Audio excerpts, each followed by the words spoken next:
اللہ رب العالمین جل شانہ کا لاکھ لاکھ شکر ہے، اس مالک لم یزل نے ہمیں اپنے اس سونے محبوب کا، اپنے اس پیارے نبی کا امتی بنایا ہے کہ بروز محشر، بروز قیامت جن کی شفاعت کا جلوے ہر سو نظر آئیں گے، جہاں نہ مال کام آئے گا، نہ جائیداد کام آئے گی، نہ دوست کام آئیں گے، نہ رشتہ دار کام آئیں گے، حتیٰ کہ ماں باپ بھی، بہن بھائی بھی، قریبی رشتہ دار بھی، دوست اور یار بھی منہ پھیرتے ہوئے نظر آئیں گے، لیکن اس میدان محشر میں اگر ہماری کوئی شفاعت فرمائے گا، حضور کی امت کے گناہ گاروں کی اگر کوئی شفاعت فرمائے گا تو وہ رب کے محبوب آمینہ کے لال زہرا کے بابا فرمائیں گے۔ اور شفاعت کے متعلق احادیث کی کتب کے اندر کثرت سے روایات موجود ہیں جو مانن متواتر ہیں، اور آثار صحابہ اور متقدمین اور متاخرین کا اس بات کے اوپر اجماع ہے کہ میدان معاشر میں گناہگار مسلمانوں کی شفاعت کی جائے گی، اور سب سے پہلے شفاعت کرنے والے رب کے محبوب ہوں گے، سب سے پہلے شفاعت قبول بھی حضور ہی کی جائے گی، اور میرے آقا حضور سرکار مدینہ اس وقت تک اپنی امت کے گناہگاروں کے لیے شفاعت فرماتے رہیں گے یہاں تک کہ وہ آخری بندہ بھی جہنم سے نکال کر جنت کے اندر پہنچا دیا جائے گا۔ تو اب دیکھیں یہ میرے آقا حضور سرکار مدینہ صلی اللہ علیہ وسلم کی محبت ہے، آقا حضور کی اپنی امت کے ساتھ رحمت کا سلسلہ ہے، میرے آقا حضور سرکار مدینہ صلی اللہ علیہ وسلم کی اپنی امت پہ عنایت ہے کہ جہاں سارے ساتھ چھوڑ رکھے گئے، جہاں کوئی اور کام نہیں آ رہا ہے، جہاں سارے منہ موڑ رکھے گئے، وہاں آقا حضور اپنے امتیوں کی فکر کے اندر لگے ہوئے، اپنی امت کے لیے شفاعت فرما رکھے گئے، اپنی امت کے لیے سفارش فرما رکھے گئے۔ جناب حضرت سیدنا عبداللہ ابن عباس رضی اللہ تعالی عنہ سے مروی ہے کہ ایک دن میرے آقا حضور سرکار مدینہ صلی اللہ علیہ وسلم کے چند صحابہ بیٹھے ہوئے تھے، محفل لگی ہوئی تھی حضور کے صحابہ کی، اور حضور سرکار مدینہ صلی اللہ علیہ وسلم کا انتظار ہو رہا تھا۔ بآواز بلند کہو ذرا سبحان اللہ۔ جناب حضرت عبداللہ ابن عباس رضی اللہ تعالیٰ عنہ سے مروی ہے، آپ فرماتے ہیں آقا حضور کے چند صحابہ بیٹھے ہوئے تھے، آپس میں ماوے گفتگو تھے، اور حضور سرکار مدینہ صلی اللہ علیہ وسلم کا انتظار ہو رہا تھا۔ اتنے میں کسی کہنے والے نے کہا کہ بڑے تعجب کی بات یہ کہ اللہ نے جمی مخلوقات میں سے، جمی انسانیت میں سے جناب حضرت ابراہیم علیہ السلام کو اپنا خلیل بنایا ہے، اپنا دوست اور یار بنایا ہے۔ دوسرے نے کہا یہ سبھی تعجب والی بات یہ ہے کہ جناب موسیٰ کلیم اللہ سے اللہ نے کلام فرمایا ہے، جناب موسیٰ کلیم اللہ کو اللہ نے شرف ہم کلامی بخشا ہے۔ کسی نے کہا ہے عیسیٰ علیہ السلام کو بھی اللہ نے بڑی عظمت اور شان عطا فرمائی ہے کہ جناب عیسیٰ علیہ السلام کو اللہ نے روح اللہ بنایا ہے، کلمت اللہ بنایا ہے۔ ایک نے کہا اللہ رب العالمین نے جناب حضرت آدم علیہ السلام کو بڑی شان عطا فرمائی ہے، کیونکہ آدم علیہ السلام کو اللہ نے صفی اللہ بنایا ہے، اللہ نے اپنا برگزیدہ بندہ بنایا ہے، اپنے سارے بندوں میں سے، سارے انسانوں میں سے ان کا انتخاب فرمایا ہے، ان کو چنا ہے۔ یہ جناب صحابہ کرام رضوان اللہ تعالی علیہم اجمعین آپس میں ماوے گفتگو تھے، اسی اثناء میں میرے آقا حضور سرکار مدینہ صلی اللہ علیہ وسلم کی تشریف آوری ہوئے۔ میرے آقا حضور سرکار مدینہ صلی اللہ علیہ وسلم اپنے صحابہ کے قریب آئے، میرے آقا حضور نے سلام فرمایا، سلام فرما کے میرے آقا نے فرمایا اے میرے صحابہ سن لو، میں نے تمہاری گفتگو بھی سنی ہے، تمہارا حیرت زدہ ہونا، تعجب ناک ہونا بھی میں نے ملاحظہ فرمایا ہے۔ اے میرے صحابہ سنو، اللہ کے نبی جناب حضرت ابراہیم خلیل اللہ گئے، وہ خلیل اللہ گئے، واقعتاً اسی طرح گئے، جناب موسیٰ کلیم اللہ گئے، واقع اسی طرح گئے، عیسیٰ کلمت اللہ اور روح اللہ گئے، واقع اسی طرح گئے، جناب آدم صفی اللہ گئے، واقعتاً اسی طرح گئے۔ میرے آقا نے فرمایا میرے صحابہ سنو، وَأَنَا حَبِيبُ اللَّهِ میرے آقا نے فرمایا صحابہ سنو، میں اللہ کا حبیب ہوں ولا فخرا، لیکن مجھے اس پر کوئی فخر نہیں ہے۔ میرے آقا نے فرمایا صحابہ سنو، قیامت کے دن حمد کا جھنڈا میں اٹھاؤں گا، حمد کا جھنڈا میں اٹھاؤں گا اور مجھے اس پر کوئی فخر نہیں ہے۔ میرے آقا نے فرمایا میرے صحابہ، قیامت کے میدان میں سب سے پہلے جنت کا دروازہ میں کھٹکھٹاؤں گا، سب سے پہلے میرے لیے جنت کا دروازہ کھول دیا جائے گا اور مجھے اس پر کوئی فخر نہیں ہے۔ اور میرے آقا نے فرمایا میرے صحابہ سنو، قیامت کے میدان میں سب سے پہلے میں محمد مصطفیٰ شفاعت فرماؤں گا اور سب سے پہلے میری شفاعت کو قبول کیا جائے گا۔ سب سے پہلے میدان معاشر میں، قیامت کے میدان میں میں محمد مصطفیٰ شفاعت فرماؤں گا اور سب سے پہلے میری شفاعت ہی قبول کی جائے گی۔ باقی بھی شفاعتیں ہوں گی لیکن سب سے پہلی جو شفاعت ہوگی وہ حضور کی ہوگی، اور جو سب سے پہلے شفاعت قبول کی جائے گی وہ حضور کی قبول کی جائے گی۔ یہ حضور کا اپنی امت کے ساتھ پیار ہے، محبت ہے، حضور کا اپنی امت کے ساتھ احسان ہے۔ کیا کہا حضور سرکار مدینہ، اس میدان معاشر میں جہاں سارے ساتھ چھوڑ جائیں گے وہاں میرے آقا حضور اپنی امت کا ساتھ نہیں چھوڑیں گے۔ بآواز بلند بولا ذرا سبحان اللہ۔ اسی لیے تو سلطان باؤ رحمت اللہ تعالیٰ علیہ بولے، آپ فرماتے ہیں بے بسم اللہ اس میں اللہ دا اے بھی کہنا بارہ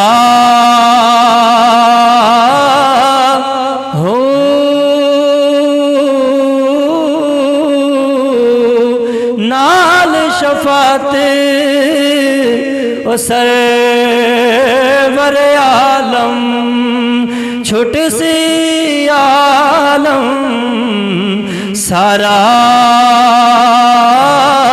ہو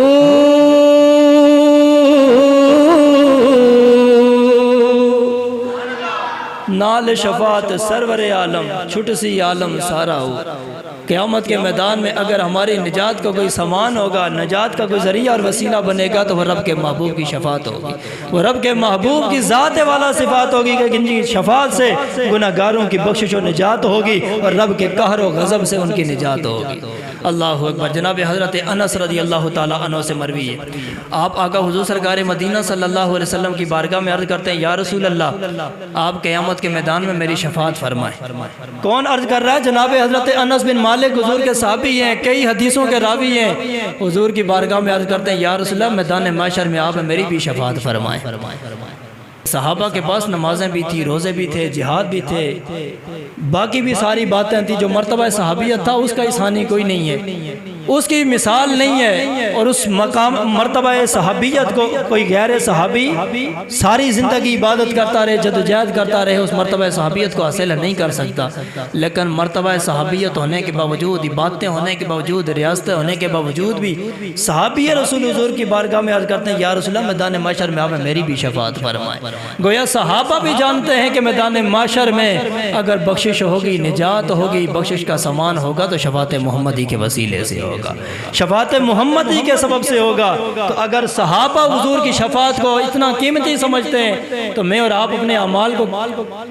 کے اوپر کیسے بھروسہ کر سکتے ہیں کہ ہم اپنے اعمال کے ذریعے جنت میں پہنچ جائیں گے؟ نہیں، اللہ کی عزت کی قسم، جو بھی جنت میں جائے گا حضور کی شفاعت کے صدقے سے جائے گا، یا رب کی رحمت کی وجہ سے جائے گا یا حضور کی شفاعت کی وجہ سے جائے گا۔ تو صحابی رسول عرض کرتے ہیں یا رسول اللہ آپ میری شفاعت فرمائیں۔ آقا حضور نے فرمایا میں ضرور ایسا ہی کروں گا، میں ضرور ایسا ہی کروں گا۔ اب صحابی رسول عرض کرتے ہیں یا رسول اللہ اگر آپ کو میدان محشر میں تلاش کرنا ہو تو آپ کہاں پہ ملیں گے؟ میرے آقا حضور نے فرمایا میرے صحابی میں تمہیں پل صراط پہ ملوں گا، میں تمہیں پل صراط پہ ملوں گا۔ عرض کی یا رسول اللہ اگر پل صراط پہ نہ ملیں پھر کہاں تلاش کروں؟ میرے آقا حضور نے فرمایا پھر میزان کے پاس آ جانا، میں میزان کے پاس موجود ہوں گا۔ عرض کرتے ہیں یا رسول اللہ اگر میزان پہ بھی آپ موجود نہ ہو، پل صراط پہ بھی نہ ہو اور میزان پہ بھی آپ موجود نہ ہو، یا رسول اللہ پھر آپ کو کہاں پہ تلاش کیا جائے؟ میرے آقا حضور سرکار مدینہ نے فرمایا میرے صحابی پھر حوض کوثر پہ آ جانا، میں وہاں پہ اپنے امتیوں کو بھر بھر کے جام کوثر پلا رہا ہوں گا۔ میں اپنے امتیوں کو جام کوثر پلا رہا ہوں گا۔ فرمایا 3 جگہ ہیں جہاں پہ میں موجود رہوں گا جن کو میں نہیں چھوڑوں گا، یا میں حوض کوثر پہ ہوں گا، یا میں میزان پہ ہوں گا، یا میں پل صراط پہ ہوں گا۔ یہاں پہ سوال یہ پیدا ہوتا ہے کہ حضور کس کس کی شفاعت کریں گے؟ شفاعت کے متعلق میں نے پہلے بھی عرض کیا کہ درجنوں نہیں سینکڑوں احادیث ہیں، قرآن کے بے شمار آیات بھی گواہ ہیں، درجنوں سینکڑوں احادیث بھی ہیں، لیکن سوال یہ ہے کہ حضور کس کس کی شفاعت کریں گے، کس کس کی شفاعت ہوگی؟ تو صرف 5 تن پاک کے نام کی نسبت سے 5 حدیثیں میں آپ کی سماعتوں کی نظر کروں گا کہ حضور سرکار مدینہ میدان محشر میں کس کس کی شفاعت فرمائیں گے۔ ویسے تو درجنوں حدیث ہیں، درجنوں ایسے خوش نصیب لوگ ہیں جن کی حضور نے شفاعت کرنی ہے، لیکن 5 خوش نصیب لوگ میں عرض کرنا چاہتا ہوں کہ جن کی شفاعت میدان محشر میں کملی والے آقا رب کے محبوب فرمائیں گے۔ بابا سے بلند بولو ذرا سبحان اللہ۔ میرے آقا حضور سرکار مدینہ صلی اللہ علیہ وسلم کے غلاموں جناب حضرت عبداللہ ابن عمر رضی اللہ تعالیٰ عنہ سے مروی ہے، آپ فرماتے ہیں لجپال آقا حضور سرکار مدینہ صلی اللہ علیہ وسلم نے فرمایا من استطاع ان یموت فی المدینہ فلیموت بها فإنی اشفع لمن یموت بها۔ فرمایا اے میرے غلاموں، اے میرا کلمہ پڑھنے والوں، تم میں سے جو بندہ مدینے میں مرنے کی استطاعت رکھتا ہو، جو مدینے میں مر سکتا ہو، اسے مدینے کے اندر مرنا چاہیے، اسے چاہیے کہ مدینے کے اندر ہی مرے۔ میرے آقا نے فرمایا جو بندہ مدینے کے اندر مرے گا، جس کو مدینہ منورہ میں موت آئے گی، میں محمد اس بندے کی شفاعت فرماؤں گا۔ آئے ہے جو مدینے میں مرے گا، جس کو موت مدینے میں آئے گی، آقا فرماتے ہیں جو مر سکتا ہے، استطاعت ہے جس کے پاس کہ وہ مدینے کے اندر مرے، اسے مدینے کے اندر ہی مرنا چاہیے۔ جو مدینے میں مرے گا میں محمد اس کی شفاعت فرماؤں گا۔ دوسری حدیث مبارکہ سنیے، میرے آقا حضور سرکار مدینہ صلی اللہ علیہ وسلم کے غلاموں جناب حضرت ابو ہریرہ رضی اللہ تعالیٰ عنہ سے مروی ہے، جناب ابو ہریرہ فرماتے ہیں میرے آقا حضور سرکار مدینہ صلی اللہ علیہ وسلم نے فرمایا جو بندہ مدینہ منورہ کے اندر، مدینہ طیبہ کے اندر مدینہ کی سختی اور مدینہ کی شدت کے اوپر، مدینہ کی طرف سے ملنے والی تکالیف کے اوپر صبر کرے گا، فرمایا جو بندہ مدینہ کی تکلیف اور شدت کے صبر کرے گا، میں محمد اس بندے کی بھی شفاعت فرماؤں گا۔ جو مدینے میں مرے گا اس کی بھی شفاعت حضور کریں گے۔ جو مدینے میں رہتا ہو، جس کا قیام مدینے میں ہو، اور مدینے کے قیام کے دوران چاہے ایک لمحے کے لیے، ایک دن کے لیے، ایک مہینے کے لیے یا چند لمحوں کے لیے اسے کوئی تکلیف پہنچی، کوئی پریشانی ہوئی، کسی ٹینشن کا وہ شکار ہوا یا اسے کوئی پرابلم ہوئی مدینے کے اندر، میرے آقا حضور فرماتے اس بندے نے اس تکلیف کے اوپر صبر کیا، مدینے کو برا بلا نہیں کہا، بے صبری کا مظاہرہ نہیں کیا، مدینے کی تکلیف کے اوپر صبر کیا، فرما میں محمد اس بندے کی بھی شفاعت فرماؤں گا۔ تیسری حدیث مبارکہ سماعت فرما دیجئے، میرے آقا حضور سرکار مدینہ صلی اللہ علیہ وسلم کے غلاموں جناب حضرت ابو دردہ رضی اللہ تعالیٰ عنہ سے مروی ہے، ابو دردہ رضی اللہ تعالیٰ عنہ فرماتے ہیں میرے آقا حضور سرکار مدینہ صلی اللہ علیہ وسلم نے فرمایا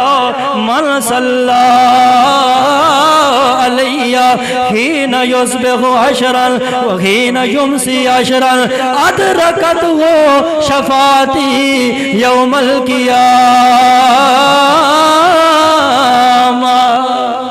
میرے آقا حضور سرکار مدینہ نے فرمایا جو میرا امتی، میرا غلام، جو میرا کلمہ پڑھنے والا، جو کوئی میرا امتی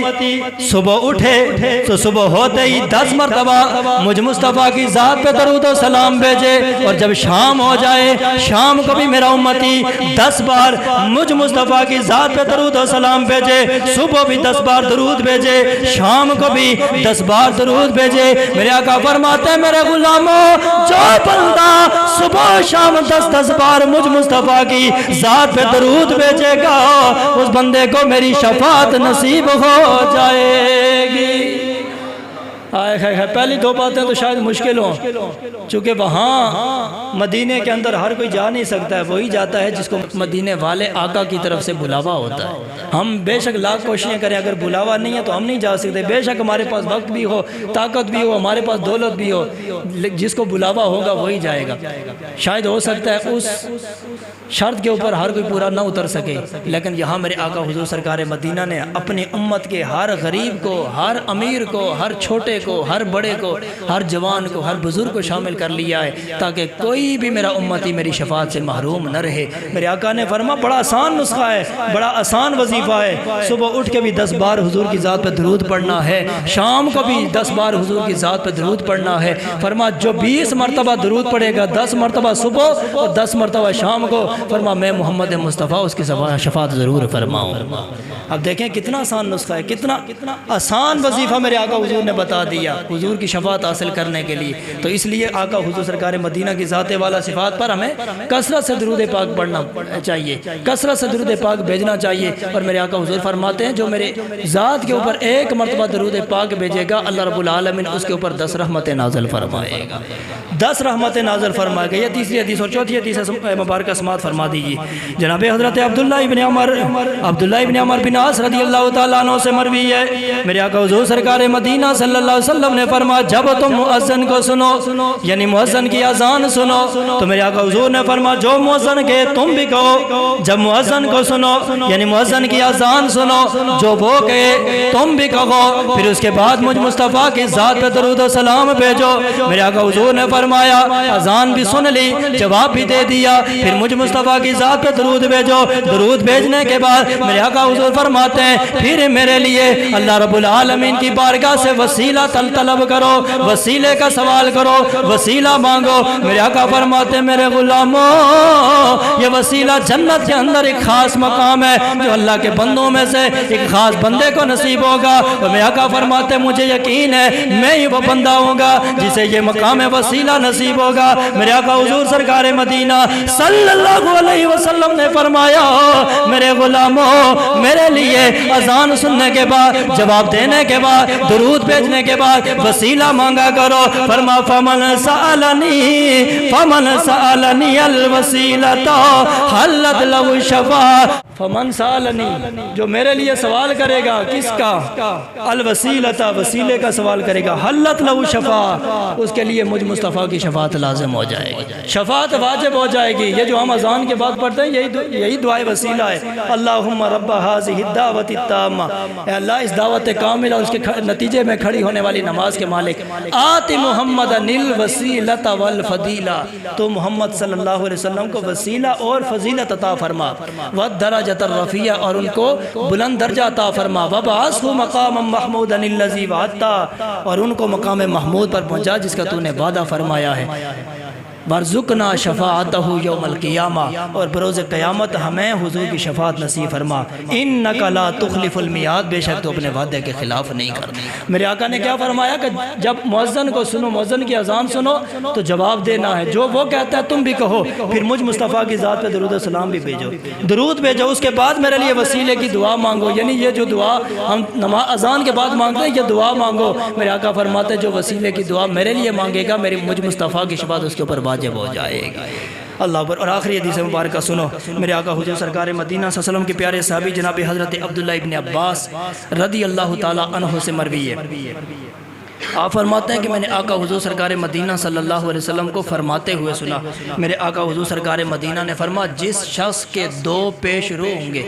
2 پیش رو ہوں گے، مطلب کیا ہے کہ جس شخص کے کم سن معصوم 2 بچے فوت ہو چکے ہوں گے اور وہ اپنے والدین کے لیے پیش رو ہوں گے، میرے آقا فرماتے ہیں جس کے لیے 2 پیش رو ہوں گے، فرما وہ دونوں اپنے والدین کو جنت کے اندر لے جائیں گے، وہ اپنے والدین کو کدھر لے جائیں گے؟ جنت۔ مطلب یہ ہے کہ اگر آپ کا کوئی چھوٹا بچہ معصوم بچہ فوت ہو گیا ہے، معصوم بچہ اگر فوت ہو گیا ہے تو وہ آپ کو جنت میں لے جانے کا ذریعہ اور وسیلہ بن جائے گا۔ آقا نے فرمایا جس کے 2 پیش رو ہوں گے وہ اسے جنت کے اندر لے جائیں گے۔ جناب سیدہ عائشہ عرض کرتی ہیں یا رسول اللہ اگر کسی کا 1 پیش رو ہو، یعنی 2 بچے نہ فوت ہوں بچپن کے اندر، 1 بچہ فوت ہو 1 پیش رو ہو اس کے لیے، آقا حضور نے فرمایا وہ ایک ہی اپنے والدین کو جنت کے اندر لے جائے گا۔ بابا سے بلند کہو ذرا سبحان اللہ۔ آقا حضور نے فرمایا وہ ایک ہی اسے جنت کے اندر لے جائے گا۔ جناب سیدہ عائشہ عرض کرتے ہیں یا رسول اللہ اگر کسی کے 2 بھی نہ ہو، کسی کا 1 پیش رو بھی نہ ہو، یعنی کسی کے اولاد ہی نہ ہو یا اولاد ہو لیکن بچپن کے اندر کسی کے اولاد فوت نہ ہوئی ہو، پیش رو نہ ہو، یا رسول اللہ پھر اس کا کیا بنے گا؟ آقا نے فرمایا جس کا کوئی نہیں ہوگا اس کا میں محمد مصطفیٰ ہوں گا، جس کا کوئی نہیں ہوگا اس کا میں محمد مصطفیٰ ہوں گا، فرما میری شفاعت اس کے لیے لازم ہو جائے گی، میں محمد اپنی شفاعت کے ذریعے اسے جہنم سے بچا کر جنت کے اندر لے جاؤں گا۔ اللہ اکبر۔ اب دیکھیں ہم نماز جنازہ پڑھتے ہیں، بالخصوص نابالغ بچے کا یا نابالغ بچی کا، ہم اس کے اندر دعا پڑھتے ہیں۔ بڑے بندے کے لیے دعا اور ہوتی ہے، معصوم جو نابالغ بچی اور بچہ ہوتے ہیں ان کے لیے دعا اور ہوتی ہے۔ وہ دعا کہ اللہم اجعلہ لنا فرطا واجعلہ لنا اجرا وذخرا واجعلہ لنا شافعا ومشفعا۔ یہ بچے کے لیے، نابالغ بچے کے لیے، اور بچی ہو تو اللہم اجعلھا لنا فرطا واجعلھا لنا اجرا وذخرا واجعلھا لنا شافعا ومشفعا۔ اب ہمارا بچہ یا کسی کا بچہ فوت ہو جائے، جب ہم جنازہ پڑھتے ہیں، چاہے 10 بندے ہوں، چاہے 50 ہوں، چاہے 100 ہوں، چاہے 1000 بندہ اس کے جنازے کے اندر شریک ہو، امام بھی پڑھتا ہے، مقتدی بھی پڑھتے ہیں یہ دعا۔ ہر بندہ یہی دعا مانگتا ہے، یا اللہ اس بچے کو ہمارے لیے یا اس بچی کو ہمارے لیے شفاعت کرنے والا بنا یا شفاعت کرنے والی بنا، اور ایسی شفاعت کرنے والا اور ایسی شفاعت کرنے والی بنا کہ جن کی شفاعت منظور ہو جائے۔ تو پھر مجھے کہنے دو، یہ حدیث مبارکہ حضور نے سکھائی ہے، یہ دعا حضور نے سکھائی ہے، یہ جنازے کا طریقہ حضور نے سکھایا ہے۔ تو اس کا مطلب یہ ہے اگر میں دعا مانگتا ہوں، آپ دعا مانگتے ہیں، اس کا مطلب یہ ہے کہ یہ دعا صرف محض دعا نہیں ہے، بلکہ حقیقت یہ ہے کہ وہ بچہ اور بچی ان جنازہ پڑھنے والوں کے لیے، اور اگر ان کے لیے نہ صحیح تو اپنے والدین کے لیے ضرور شفاعت فرمائیں گے۔ باقی مومنوں کے لیے نہ صحیح، کم سے کم اپنے والدین کے لیے ضرور شفاعت فرمائیں گے۔ تو پھر مجھے کہنے دو، اگر نابالغ بچہ یا بچی اپنے والدین کے لیے یا حضور کی امت کے لیے شفاعت فرما سکتے ہیں، تو کملی والے آقا جو وجہ تخلیق کائنات ہے، جو مقصود کائنات ہے، جو محبوب کائنات ہیں، جو اصل کائنات ہیں، وہ اپنی امت کے لیے شفاعت کیوں نہیں فرما سکتے؟ اگر بچہ شفاعت کر سکتا ہے، بچہ شفاعت کر سکتا ہے، بچی شفاعت کر سکتی ہے، اور ان کی شفاعت قبول ہو سکتی ہے، تو ہمارے آقا حضور شفاعت کیوں نہیں فرما سکتے؟ حقیقت تو یہ ہے کہ میرے آقا حضور سرکار مدینہ بروز قیامت شفاعت فرمائیں گے بھی، اور میرے آقا حضور کی شفاعت قبول بھی ہو جائے گی۔ اللہ پاک ہم سب کو بروز محشر حضور کی شفاعت کبریٰ نصیب فرمائے۔